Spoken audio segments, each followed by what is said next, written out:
Middle east में जारी जंग के बीच अब सरकार भी चिंतित है। विपक्ष ने पश्चिम एशिया की स्थिति पर संसद में प्रधानमंत्री मोदी के वक्तव्य के बाद इस मुद्दे पर सर्वदलीय बैठक की मांग उठाई थी। कांग्रेस और दूसरे विपक्षी दल पश्चिम एशिया युद्ध और इसके भारत पर प्रभाव को लेकर लगातार सरकार से सवाल कर रहे हैं और अब इन सब के बीच में आज सर्वदलीय बैठक होनी है। शाम 5 बजे होने वाली इस बैठक में कांग्रेस सहित सभी प्रमुख पार्टियां शामिल होंगी।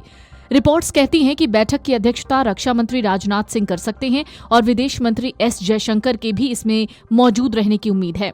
इस बीच लोकसभा में विपक्ष के नेता राहुल गांधी ने संसद भवन परिसर में संवाददाताओं से कहा था कि वो सर्वदलीय बैठक में शामिल नहीं हो पाएंगे क्योंकि उनका केरल में एक कार्यक्रम पहले से तय है। विपक्ष ने पश्चिम एशिया की स्थिति पर संसद में प्रधानमंत्री मोदी के वक्तव्य के बाद इस मुद्दे पर सर्वदलीय बैठक की मांग उठाई थी। कांग्रेस और कई अन्य विपक्षी दल पश्चिम एशिया युद्ध और इसके भारत पर प्रभाव को लेकर सरकार से लगातार सवाल कर रहे हैं। राज्यसभा में भी प्रधानमंत्री मोदी ने कहा कि पश्चिम एशिया में छिड़े वर्तमान संघर्ष के कारण उत्पन्न स्थिति से निपटने के लिए अधिकार संपन्न 7 नए समूहों का गठन किया गया है, जो एलपीजी, आवश्यक सेवाओं और वस्तुओं की आपूर्ति और विभिन्न क्षेत्रों से जुड़े अन्य विषयों का नियमित आकलन कर सुझाव देंगे। प्रधानमंत्री मोदी ने पश्चिम एशिया में जारी संघर्ष और इसके कारण भारत के सामने आई चुनौतियों पर राज्यसभा में अपनी ओर से वक्तव्य देते हुए कहा था कि 3 सप्ताह से ज्यादा समय बीत चुका है और इस युद्ध ने विश्व में गंभीर ऊर्जा संकट पैदा कर दिया है। प्रधानमंत्री मोदी ने सोमवार को लोकसभा में कहा कि पश्चिम एशिया में संघर्ष से पैदा हुए अप्रत्याशित संकट का प्रभाव लंबे समय तक रहने वाला है, जिससे निपटने के लिए सरकार पूरी तरह से तैयार है।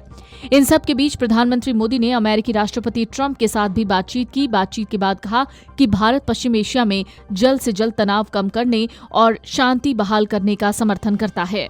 पश्चिम एशिया में युद्ध से उत्पन्न संकट का एकजुट होकर सामना करने पर सहमति बनाने के लिए सरकार ने ये सर्वदलीय बैठक बुलाई है। प्रधानमंत्री ने राज्यसभा में संकट से निपटने के लिए एकजुट प्रयास की अपील भी की।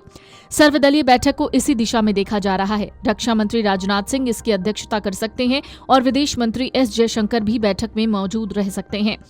उच्च पदस्थ सूत्रों के मुताबिक शाम 5 बजे ये बैठक बुलाई जा रही है। हालांकि लोकसभा में नेता विपक्ष राहुल गांधी पहले ही कह चुके हैं कि वो इस बैठक का हिस्सा नहीं होंगे। बैठक में युद्ध से उत्पन्न संकट के विभिन्न आयामों और उससे निपटने के उपायों पर चर्चा होगी। सरकार की ओर से विपक्ष के सुझावों को शामिल करते हुए एकजुट प्रयास की रूपरेखा बनाने की कोशिश की जाएगी। ध्यान देने की बात है कि कोरोना महामारी के दौरान भी सरकार की ओर से इसी तरह एकजुटता बनाने की कोशिश की गई थी और इसी तरह सर्वदलीय बैठक करके सभी दलों को साथ लेने की कोशिश की गई थी। इसके साथ ही प्रधानमंत्री खुद मुख्यमंत्रियों के साथ लगातार बैठक कर महामारी से निपटने के सामूहिक प्रयासों की चर्चा कर रहे हैं। पीएम मोदी ने राज्यसभा में कहा है कि आने वाले समय में ये संकट हमारे देश की बड़ी परीक्षा लेने वाला है और इस परीक्षा में सफलता के लिए राज्यों का सहयोग बहुत जरूरी है। उन्होंने कोरोना काल में राज्यों के सहयोग को मॉडल बताते हुए उसी प्रकार टीम इंडिया के रूप में काम करने की आवश्यकता बताई है। वीडियो डेस्क अमरउजाला.com। अगर आप ये वीडियो YouTube पर देख रहे हैं तो हमारे चैनल को सब्सक्राइब कर बेल आइकन दबाएं और Facebook पर देख रहे हैं तो हमारे पेज को लाइक करें।